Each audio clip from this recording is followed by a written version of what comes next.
Let me tell you something about this song. I've been listening to it since it came out.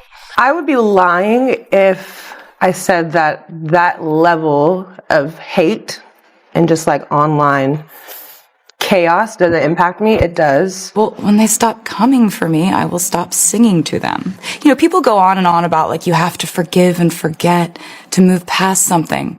No, you don't. Number 11. Actually romantic.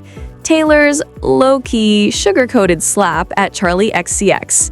It's the kind of track that sounds like a diary entry if your diary had glitter, sarcasm, and a subtle middle finger. Here's the setup. Charli drops Sympathy Is a Knife, throwing shade like it's confetti at a Taylor-themed wedding, singing Don't Want to See Her Backstage at My Boyfriend's Show. Major claws out moment. Then Taylor glides in sipping chamomile like, actually, that's romantic, sweetie. Translation, your hate is adorable. I'll make it cute. And the lyric, I heard you call me boring Barbie when the Cokes got you brave, is peak Taylor sass. Polite on the outside, annihilation on the inside. Charli aimed for existential pain. Taylor replied with Mean Girls cafeteria energy. Honestly, iconic. Number 10. The Smallest Man Who Ever Lived. A heartbreak ballad wrapped in a razor blade. This is Taylor giving Maddie Healy the ultimate disappointed teacher glare in song form. She walks through the track like, you deserve prison, but you won't get time. That line alone deserves a slow clap and maybe a standing ovation. It's not her most nuclear diss. It's too sad, too reflective, too pretty. But watching her call out someone who tried and failed to dim her light, satisfying. Petty. Therapeutic. Taylor once again proving that heartbreak plus quiet savagery equals legendary. Number 9. This is why we can't have nice things. Taylor's glitter-dipped, champagne-soaked I Told You So aimed squarely at Kim K and Kanye. It's basically her throwing a tantrum, but like a very expensive tantrum with sparkles and a tiara. The line, this is why we can't have nice things, darling, because you break them, I have to take them away, is peak, I'm not mad, just fabulously disappointed. A homework card wrapped in venom and delivered with a wink. You can practically hear Taylor shaking a glitter-covered finger from across the room. This track isn't a full-on flamethrower. It's playful, sparkly, sass. It's Taylor running a lemonade stand while throwing shade at the person who just kicked over her lemonade. Cute? Yes. Petty? Extremely. Theatrical? Absolutely.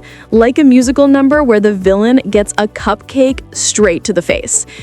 Not the angriest burn in her catalog, but the drama and irony? Chef's kiss. Totally unforgettable. Number 8. Karma.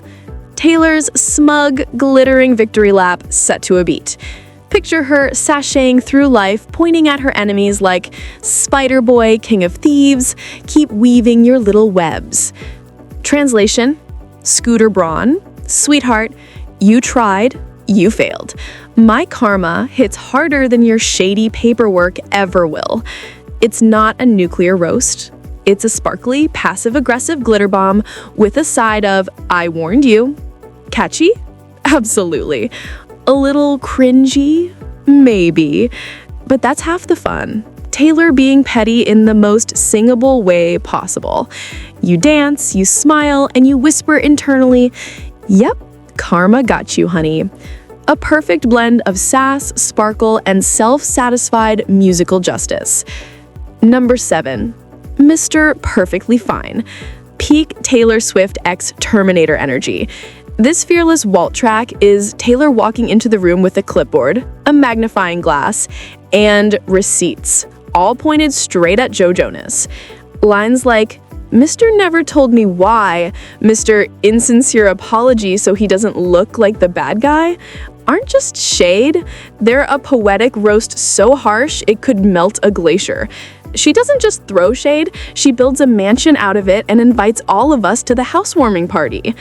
It's funny, it's petty, it's heartbreak wrapped in a perfect mic drop. You can practically hear Taylor shaking a glitter-covered finger from across the room. Mr. Perfectly Fine? More like Mr. Perfectly Done. I had a guy be like, "You're not gonna write about this, are you?" I'm like, "Yeah, I am." Number 6. We Are Never Ever Getting Back Together. Taylor Swift's ultimate ex-extermination pop anthem. This song is basically a glitter-dipped middle finger set to a chart-topping beat. From the moment she says, "So he calls me up and he's like, 'I still love you,' you know she's about to drag this man harder than a plot twist on Real Housewives. And then she hits us with, "You would hide away and find your peace of mind with some indie record that's much cooler than mine." Peak Swift. Petty, relatable, and low-key devastating. The best part? The repetition. It's like a chant for anyone who's ever dealt with a liar, a ghoster, or a clingy ex who only texts at 2 a.m. It's basically Taylor saying, "I'm done. I'm healed, and I'm dancing while slamming the door." Fun, frothy, ruthless, and dangerously catchy. The sweetest clapback ever topped the charts. Number 5. Mean. Taylor Swift's polite but deadly revenge anthem that walked so haters gonna hate could run.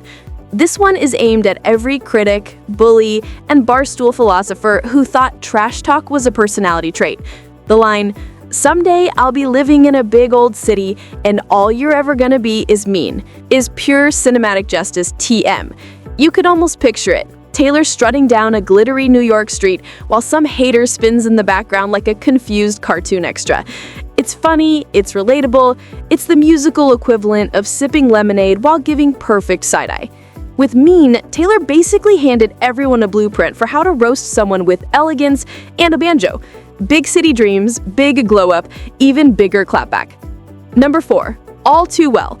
Taylor Swift's epic cinematic clapback, a masterclass in roasting someone with surgical precision. This is the song where she took heartbreak, bottled it, added a magnifying glass, and delivered burns so specific you can practically see the ex sweating through every lyric. And then there's the line, "I'll get older, but your lovers stay my age." Peak Taylor. Subtle, savage, cuts like a diamond. The 10-minute version turns a sad ballad into a full-blown exposé.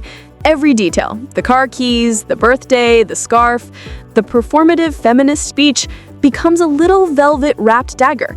And when she added Dylan O'Brien and Sadie Sink in the short film, it became part breakup, part documentary, part roast session directed by Taylor herself. Painful? Yes. Petty? Deliciously. Unforgettable? Absolutely. Number 3. Pictured to Burn. Taylor and pure teenage angst country twang mode.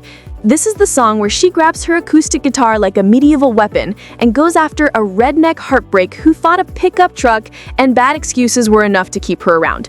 The unforgettable line, "I hate that stupid old pickup truck you never let me drive. You're a redneck heartbreak who's really bad at lying."